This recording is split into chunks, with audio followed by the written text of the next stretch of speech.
Vii'oo afaan Oromoo caqasuu jirtan.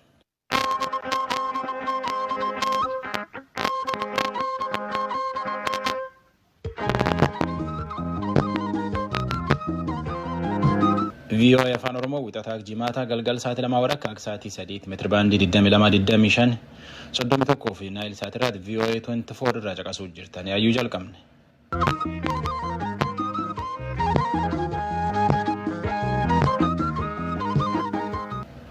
Adoolessi 15 arguyyaan kibxaati barkum 2020 keessa jiru. Vii'oo afaan Oromoo naayil sa'aatii fi meetira baandii irraa caqasuu jirtan. Soraa laafeeti. Itti gaafatamaa waraana bilisummaa Oromoo zoonii Gamadiyaa kumsa dirribaa yookaan ammoo maqaa jaalamarrootiin beekan lamatti jeese dubbisuun fan balleessuu fi namni dhibii taqachuu jira jedhu.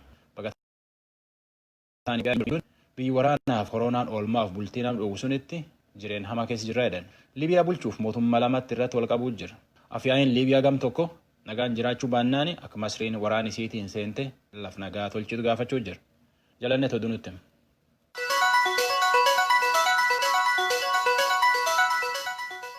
Attamoltan kabajamtoota dhaggeeffatoota keenya oduu har'aaf ana jaallanne gammadaati. Itoophiyaan torbanneen 3 cuftee kan turte tajaajila intarneetii hanga tokko bantee jirti. Kunis ajjeechaa weellisaa Hacaaluu Hundeessaa booda hokkara uumame sana booda. Aangawoonni akka jedhanitti mootummaan dhaamsa miidiyaalee hawaasaa irratti dhiyaatan caalaatti hokkara biyyattii keessaa hammeessu jechuun cufe. Gareen intarneetii to'atu kan netblocks jedhamu kibxata kaleessa galgala akka jedhetti tajaajilli intarneetii kanneen keebiliin hojjetan hangi tokko deebi'anii jiru. Garuu tajaajila intarneetii kan gama bilbila harkaan hojjetu ammayyuu akka cufametti kan jiru ta'uu ibseera jechuudhaan Mallaskaachuu Ammahaa gabaasee jira. Mootummaan Itoophiyaa manneen qabeenya mootummaa ta'an kan aangawoota TPLF duraaniif kennee ture deebisee fudhatee jira. Dhaabbata nagaa fi nageenyaaf duraan daayirektara akka turan Sibahat Naggaa, ministeera dantaa alaa duraanii Siyyuum Masfin, ministeera daldalaaf industirii duraanii Fatlaworq Gabra Egzaabeer, aangawoota mootummaa federaalaa warra manneen mootummaa keessaa baafaman keessaa ta'uun ibsameera. Konkolaataa mootummaas akka deebisaniif dirqamuun isaanii ibsameera. Miidiyaan naannoo jiru tokko akka gabaasetti aangawoonni kun mana mootummaan kenneef kana firoottaniif hojjetoota mana keessaaf oolchan jechuun mootummaan dubbateera jedheera. Ajajaa waraana bilisummaa Oromoo kan maqaa qabsoo jaalmarroon beekaman Kumsaa Dirribaa ajjeechaa weellisaa Oromoo Hacaaluu Hundeessaa duuba jiru jechuun kan mootummaan Itoophiyaa himate fudhatama dhabsiisee jira. Kumsaa Dirribaa akka jedhutti du'a weellisaa Hacaaluuf itti gaafatamaan mootummaa Itoophiyaati. Himannaa mootummaan dhiyeessaa jiru dhugaa aguuguu fi diraamaa hojjetamedha jedheera. Mootummaan Itoophiyaa dhaamsa bilbila harkaa kan marroofaan ajjeechaa Hacaaluu keessaa harka qabaachuu isaaniif ragaa agarsiisu qaba jechuudhaan haati alangaa muummittiin Adaanech Abeebee VOA'f ibsanii turan. Kana malees mootummaan marroon TPLF fi Masrii wajjin ta'uun tasgabbii dhabiinsa uumuun Itoophiyaan hidha laga Abbayyaa bishaan guutuu akka hin dandeenye godhan jechuun himachuunsaa ni yaadatama. Kanarratti oduu boodatti deebina. Paartiin Itoophiyaan Citizen for Social Justice jedhamu Finfinnee keessatti har'a tuuta oduuf ibsa kennee jira. Hoogganoonni paartichaa haleellaa dhiyeenya kana biyyattii keessatti gaggeeffame balaaleffachuun mootummaan lammiiwwansaa haleellaa akkasiirraa oolchuuf eegumsa barbaachisu hin goone jechuun himatan. Aangawoonni olaanoon paartii keessatti deeggarsa gochuun mala yeroo dheeraaf tureef dhimma keessoo isaanii ittiin furatan ture jedhaniiru.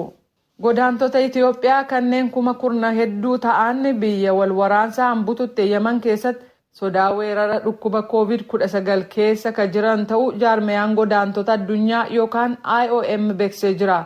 Kana malees gargaarsi dhala namaa kennamu hanqachuunis rakkina kan itti fide ta'uun ibsameera. Gabaasa Lisaa Shalaayin Jenevaarraa ergite soraa dhiyeessa. Yemen keessatti nama 1460 irratti vaayirasii koronaa argan. 418tti tanaan lubbuu dhabe. Akka jechi mootummaatti. Dhaabbileen gargaarsaa immoo sunii olii jedhan.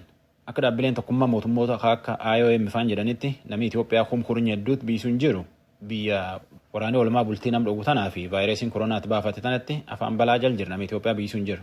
Akka oduu himaan IOM Paul Dillon jedhatti yeroo baqatu kana ammoo godaanee as dhuuf kana irreen walti godaansiisan walti guuranii hidhaniitiin rakkoo hamaamtu kee jiranillee dhib kanaan afaan balaa jiran. Yoo dhibamanillee qarqaarsa guddaan argatan. For nearly 6 years, Yemen has been an extremely unsafe place to be a migrant. COVID-19 has made this situation worse. Haga ganni jaan dabranii jechuu dandeenya Yemen lafa namitti godaanee nagaan argan. Vaayirasiin koronaa kun ammoo waan jiraallee agdurii caala balleessa. Warri baqatee as dhuuf kun ammoo dhukkuba kan ofirraa ittifachuuf humni hin qabu. Dhib kanaayyuu isanti dhufee jedhaniitiin lamtuun laaluun jiranii waan hedduu tolchanillee. Namni Itoophiyaa hedduu jireenya goomitta barbaada Saawudii Arabiyaa keessaa argachuuf Yemeniin qaxxaamureetti yaa. Akka gabaas IOM'tti namni ammaan tanbiisuun hin qaxxaamuree yaa'u harka 90 gadi xiqqaate. Akka oduu himaan IOM Paawul jedhetti namni Itoophiyaa kabii tan abbaqate man hin qabu agir guddaan kararra bula kan ammoo manneen dudullacha kan namni keessa hin jirre jala bula. Kan ammoo fuula bultii barbaadiya. Lafa kanatti ammoo baqataa qarqaaruun guddoo nam dhibaa jedhu warri qarqaarsa. Galgal cufa namni Itoophiyaa fuula bul barbaadi Yemen keessa mara. Jaree kun nyaataaf dhugaatii akmidansaaf waan hedduulle argachuu hin danda'u. IOM akka kanaan nam miliyoon 5tiif 300 Yemen keessa qarqaara. Qarqaarsa doolarii miliyoon 100tiif miliyoon 55 gaafachuufi jira. Qarqaarsa kan argachuu baannaan namni afaan balaa hamtuutti yaa'u jira jedha. Ajajaa waraana Somaaliyaa Jeneraal Odo'aa Yusuf Raage irratti haleellaa boombii konkolaataa irraa gaggeeffame yoo xiqqaate namni tokko ajjeefame kanneen biroo 2 madeessee jira. Jeneraaltichi mooraa ministirii ittisaa ka biyyattii Moqdishoo jiru keessa gaafa wiixataa ega ba'anii booda haleellaan kun gaggeeffame. Jeneraaltichi garuu haleellaa kana jalaa hafanii jiran. Dubbi himaan waraana Somaaliyaa akka jedhutti konkolaataan dhukaatotaan guutame ituu hin dho'in dura humnootiin nageenya Somaaliyaa nama haleellaa sana geessisuuf ture ajjeesaniiru. Aangawaan ittisaa kun warra Islaamummaa leellisan waraanuun kan beekaman waan ta'eef haleellaan akkasii irratti aggaamamuun waan guddaa miti jedhameera. Yaalii ajjeechaa aangawaa waraanaa sadarkaa olaanaa irratti ennaa gaggeeffamu waggootii hedduu keessatti kun ka duraati jedhameera. Ka dhaggeeffataa jirtan raadiyoo sagalee Ameerikaa sagantaa afaan Oromooti. Tallaalii haaraa vaayirasii koronaaf ba'ee qorannaa sadarkaa duraa irratti abdii kennuusaa qorattoonni Yuunaayitid Isteetsi ibsanii jiru. Tallaaliin kun kan Yuunaayitid Isteetsi keessa maadheeffate dhaabbata Moderna jedhamu kan oomishame yoo ta'u qorattoonni dhaabbata biyyoolessaa kan dhukkuboota alerjiif daariqaanis kan hojjetame ta'uun ibsameera. Gabaasni kaleessa barruu New England Journal of Medicine jedhamu irratti barreeffame akka jedhutti qorattoonni tallaalii kana yaaliif namoota fedhii isaaniin dhiyaatan 45 si'a 2 kennanii jiru. Umriin namoota kanaa 18 hanga 55 kan ga'u ta'uun ibsameera. Namoota tallaalii haaraa kana fudhatan keessaa miidhaa guddaan kan irra ga'ee hin jiru. Garuu walakkaa caalaan bututa qaamaa dhukkubbii mataa bakka waraanaman sana dhukkubbiin nutti dhageessisaa jechuun isaanii gabaafameera. Leenjisaa tapha fuutbool jedhamu kan Ameerikaa ka turan Taami Tuberville abbaa alangaa muummicha kan Yuunaayitid Isteetsi turaanii Jeef Seeshinsiin injifachuun paartii Riippaabilikaanotaaf kutaa Alabaamaa bakka bu'uun seenata biyyattiif darbanii jiran. Seeshins waggootii 20f barcuma kana qabatanii kan turan yoo ta'u Pireezidaant Tiraamp bara 2017 waajjira haqaa akka hooggananiif Seeshinsiin ramadan garuu Tiraamp waliin waliigaluu hin dandeenye. Taami Tuberville caalmaa sagalee guddaan Jeef Seeshinsiin kan injifatan yoo ta'u Tiraamp kibxata kaleessaa gama tiwutariin uummata Alabaamaaf seenetara guddaa ta'a jechuun barreessaniiru. Oduun keenya kanuma. VOA afaan Oromoo Naayil Saatiif meetirbaandii irra caqasuu jirtan. Liibiyaa abbootii waraanaa lamatti gamgamaan walirra qabeetiin bulchuu itti jira. Oduu himaan mootummaa Liibiyaa gam tokko waldhabee jiru qabbanaa'uu baatee jennaan akka Masriin jidduu seenteetiin nagaa buuftu feenaa jedheetiin dubbate gamkaanillee tokkummaa mootummootallee rakkoo jirtu mariin fixuu malee jedha. Edwaard Iraaniinitti oduu tana Kaayiroon werg jubennutti. Sabaa himaan Arabaa viidiyoo milishoonni loltoota Siiriyaa naannoo Tiripooliitti leenjifamaa jiran mul'ise. Turkiin immoo mootummaa tokkummaa mootummootaan deeggaramu kan muummicha ministeeraa Faayiz Al-Saaraaj deeggaruuf loltoota gamasitti ergitee jedhama. Paarlaamaan Liibiyaa gama bahaa keessa maadheffate wixata kaleessaa galgala ibsa baaseen Masriin yoo barbaachisaa ta'e mootummaa mormituu kan Abdallaa Altiinii Beeyidaa keessa jiru deeggaruuf waraanaan akka gidduu seentu raggaasisee jira. Sababiinsaas jedha paarlaamaan kun Turkiin abbaa biyyummaa Liibiyaa tuquudhaan gidduu seenuu ishee ifa galaa waan ta'eef jecha. Dubbi himaan paarlaamaa Liibiyaa Abdallaa Belhaaq Kaayiroo innaa daawwatanitti Masriin biyya isaanii deeggaruu ishee galateeffataniiru. وتأكيد السادة النواب في مجلس النواب المصري على تقديم كامل الدعم لليبيا. Abdallaan akka jedhanitti paarlaamaan Masrii nageenyaaf tasgabbii Liibiyaaf naannoo sanaa eeguuf deeggarsa gooteef ni galateeffannaa jedhan. Paarlaamaan Liibiyaa gama bahaa Masriin waraanaan gidduu seenuu raggaasisuyyuu tokkummaan mootummootaa walitti bu'iinsa Liibiyaa keessaa furuudhaaf jaarsummaan akka gidduu seenu gaafataniiru. طلبنا من السيد استيفاني استمرار بعثة الأمم المتحدة في عملها وأيضا التأكيد على وقف إطلاق النار في ليبيا استجابة. Akwellas Halee innaa dhiyeenya waajjira tokkummaa mootummootaa kan Jeneevaa jiru daawwatanitti ittaanaa jira tokkummaa mootummootaa Steefanii Wiiliyaams tattaaffii walitti bu'iinsa biyya isaaniif furmaata argamsiisuuf jalqabame akka itti fufan gaafadheeraa jedhan. Ajajaan waraanaa Masrii Jeneraal Mohammud Zaahir televiziyoona Al-Arabiyaa jedhuuf akka ibsanitti Turkiin qooda Masriin Liibiyaa keessatti qabdu irratti tapha nama aarsu taphataa jirti.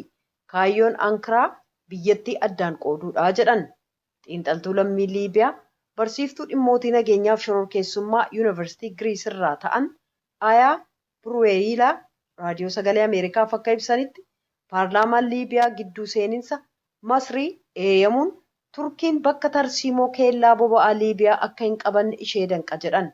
Walitti bu'iinsi kun Masriif Liibiyaadhaafis rakkoo hamaadha jedhaniiru.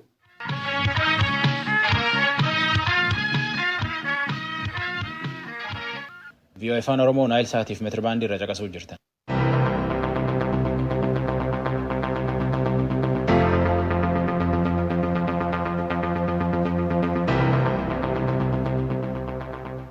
Mootummaan Itoophiyaa ajjeechaa Hacaaluu Hundeessaa itti gaafatamaa waraana bilisummaa Oromoo zoonii Gamdhihaa Jalmarroo yookaan ammoo Kumsaa Dirribaa keessa jiraachuun mirkanaa jedha.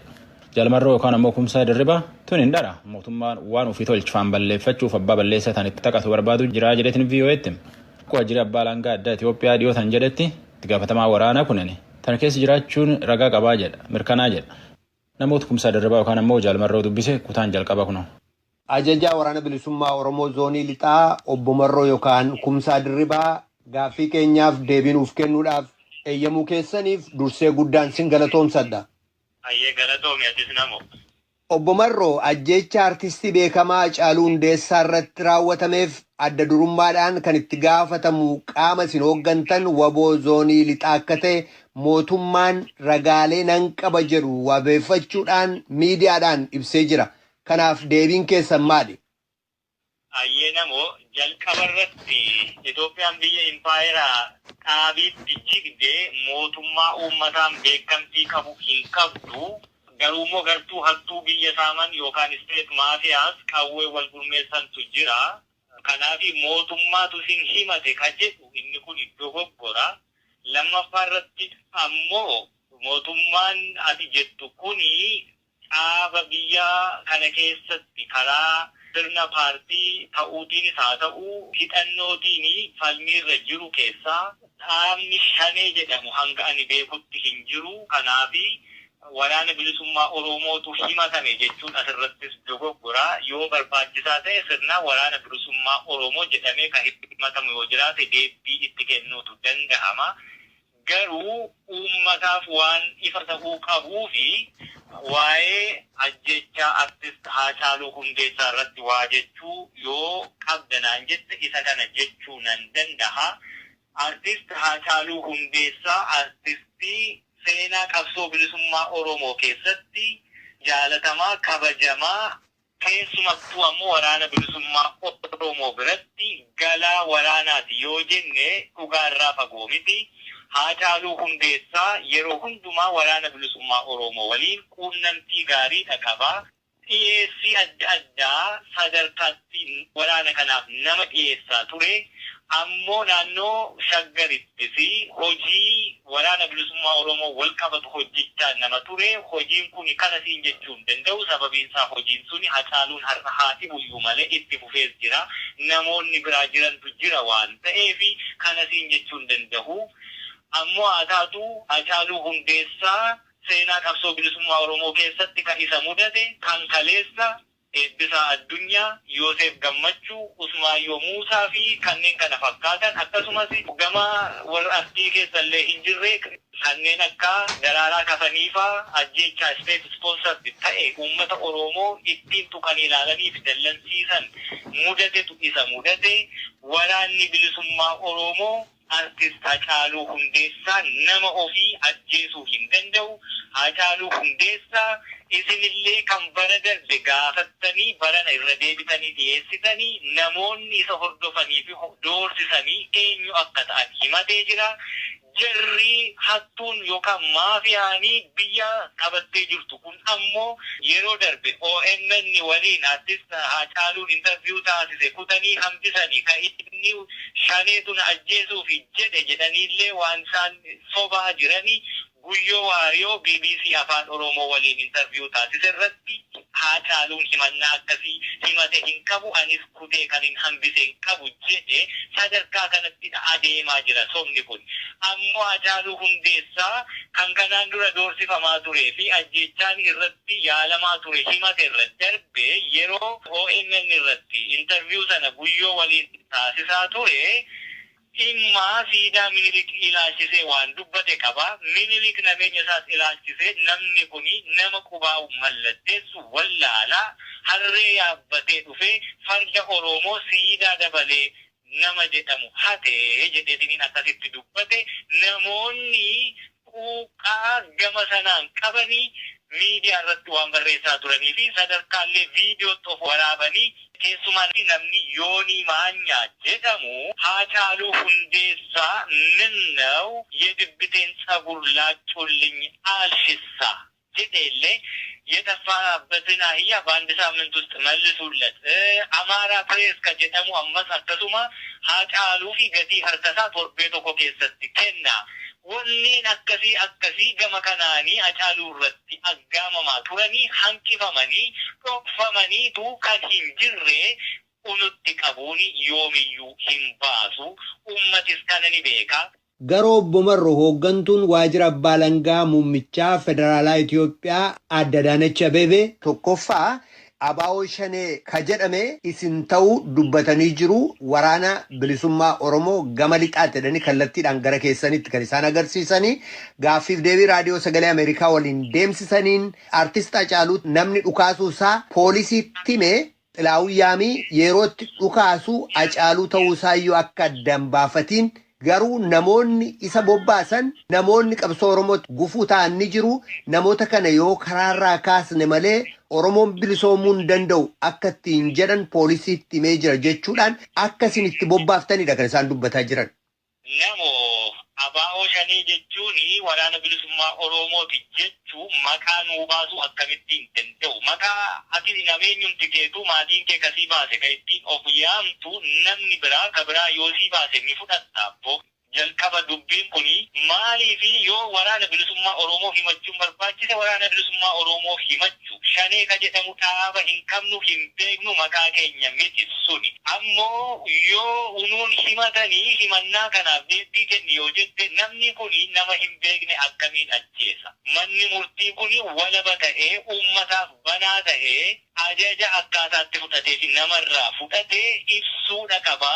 Gaaffiin dhiyaatuufiidha qaba. Poolisiitti himee jedhamees achumatti hafa yoo ta'e kuni hangam amanama mootummaa sobaan ijaaramee sobaan jiraatuu fi sobaan hojjetu. Namni tokko nama hin beekne ajjeesuutti hin deemu. Nama hin beekne eessatti deemtee akkamiin ajjeesta.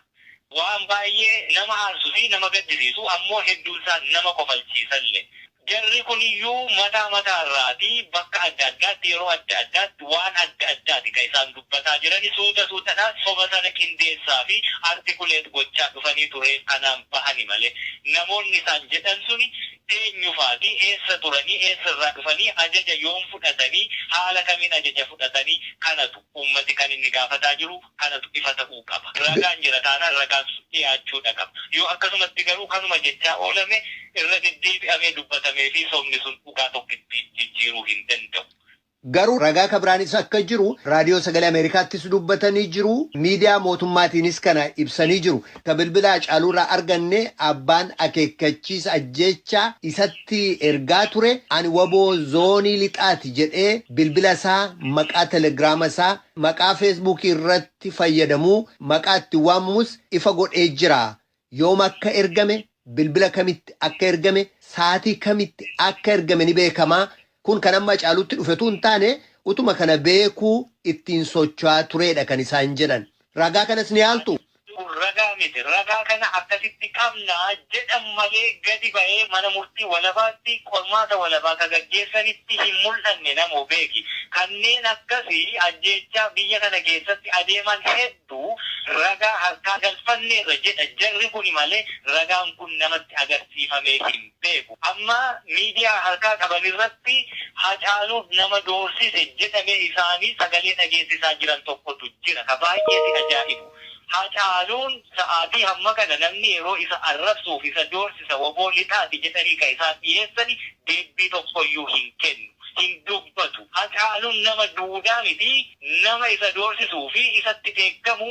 Hacaaluun goota akkamii akka ta'e beektaa waltajjii jarri kuni ajjechaan isa barbaadan irratti illee nama bahee dubbatuu fi weelluutiin qabsoo bilisummaa Oromoo ol kaase. Namni kuni nama bilbilaan isa doorsisu callisee dhaggeeffatu hin sodaatu. Waan kana kan isaan ragaa jedhanii dhiyeessaa jiran. Ammoo waraana bilisummaa Oromoo zoonii lixaati. Ani ka jedhu hundi waraana bilisummaa Oromoo zoonii lixaa ta'uu hin danda'u. Abbaan fee bilbila harkaa qaba. Maqaa barbaade tolfachuu danda'a. Namatti bilbilee maqaa waraana kanaa waan barbaade jechuu danda'a. Hacaaluu ajjeesuu hin dandeenyu nuti gabaabaman. Hacaaluun waan nu gargaarudha qaba. Hacaaluu hundeessa kaleessa nama fayyaa dhaabbatee isaan raase fayyaa isaarraa waan hin fayyadamnedha. Reeffa isaarraa fayyadamuufidha kana hunda taasisuu jiran.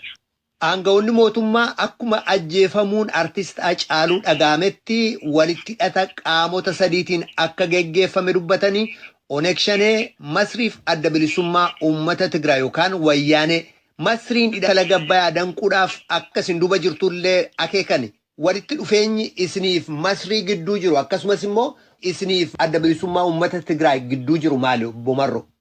Nuti naannoo laga Abbayyaa irratti akka lagni Abbayyaa hin hidhamne dhorkuuf dhukaasa bannee jirramoo namoo kana ragaa qabatamaa yoo jiraate nu dhiyeessaa nuti kaa adeemuu jirru mirga saba cunqurfame saba Oromoo fi cunqurfamtoota hiree Oromoon qaban fakkaatanii bilisummaa sabaa fi qabsoo gaggeessuutti jirra.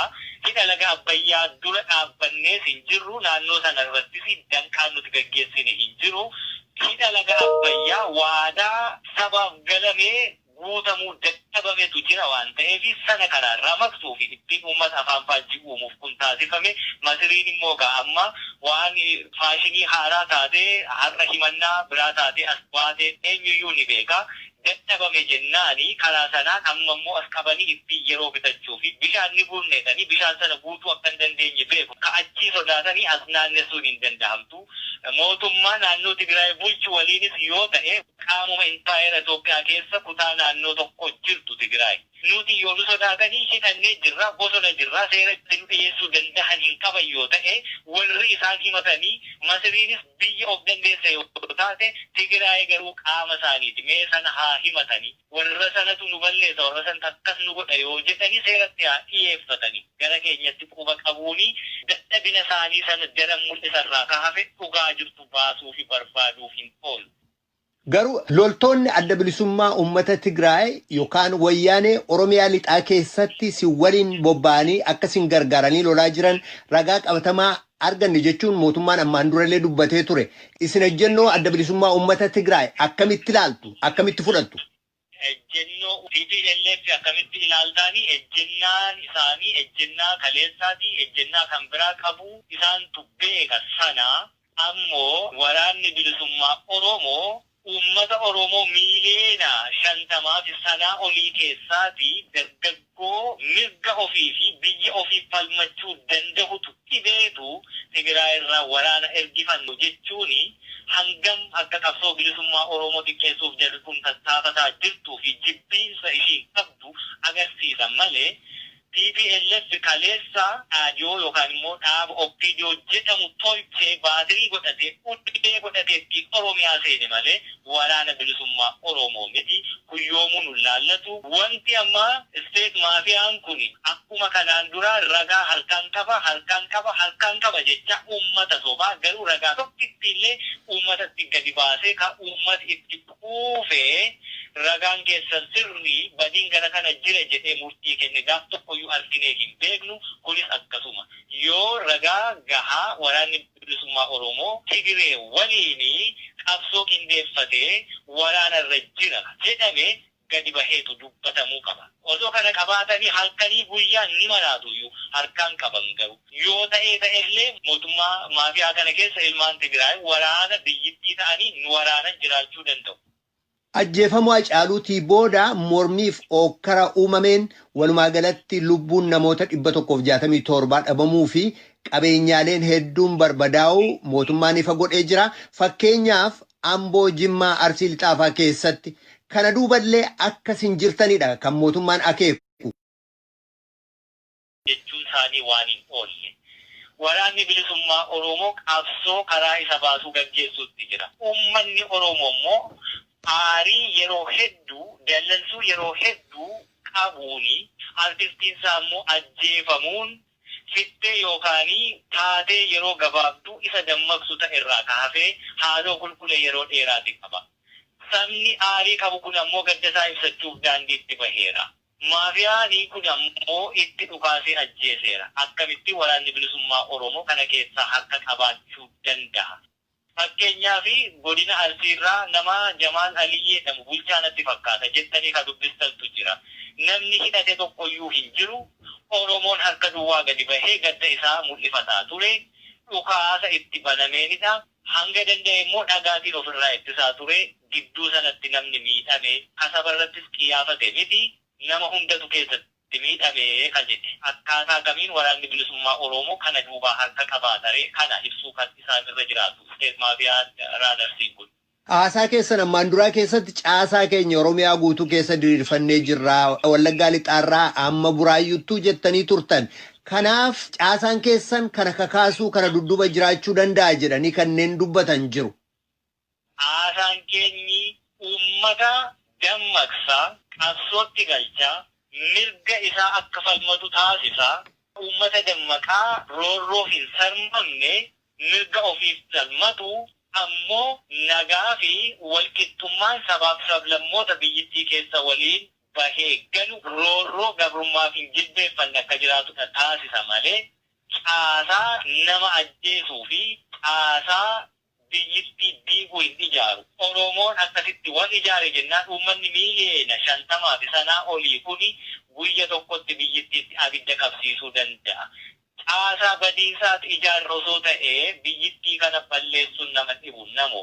Caasaa nagaa, caasaa dimokiraasii, caasaa walqixxummaa, caasaa bilisummaa, caasaa sabni mirga isaa dhiitamee jiru boorsaan irraa fudhatame akka deeffatuu fi ijaaru caasaanii nuti qabnu. Yoommoo ta'ee caasaan keenyayyuu kana godhee akkaataa kamiin uummata nagaatti immoo isteet maafiyaa Raadarsiin kun kan dhukaasuu danda'an. Kana deebii argachuun irra jiraatu. Namooti hedduun amma hidhaa jiranii yoo waraana bilisummaa Oromoo caasaa kana diriirsee diniini waan kana raawwate ta'e warri kaanoo maaliif hidhama jire? Bakkuma hundumaatti yeroo barbaaddetti isa kanatti kana maxxansitee sanatti maxxansitee naannoo sana keessatti miidiyaa jiru hundumaa cuuftee namni ukkaamamee kallattii ati jetterra qofaa malee akka hin sochoone gootee hunda ukkaamsitee bituu akkaataa kanaan immoo deemuu hin danda'u biyyittiitu jigeeraa gara jiguusa xumuraa irratti akka leentu ariifachiisuu qofaadha ta'a. Dhaggeeffatoota keenya gaaffiif deebii keenya kan hin xumurree kutaa lammataa sagantaa keenya borii irratti itti deebina. Maqaa Jaalmarroo jedhamuun bal'inaan kan beekaman ajajaa waraana bilisummaa Oromoo zoonii lixaa obbo Kumsaa Dirribaa gaaffiif deebii kanaaf guddaa galatoomsan.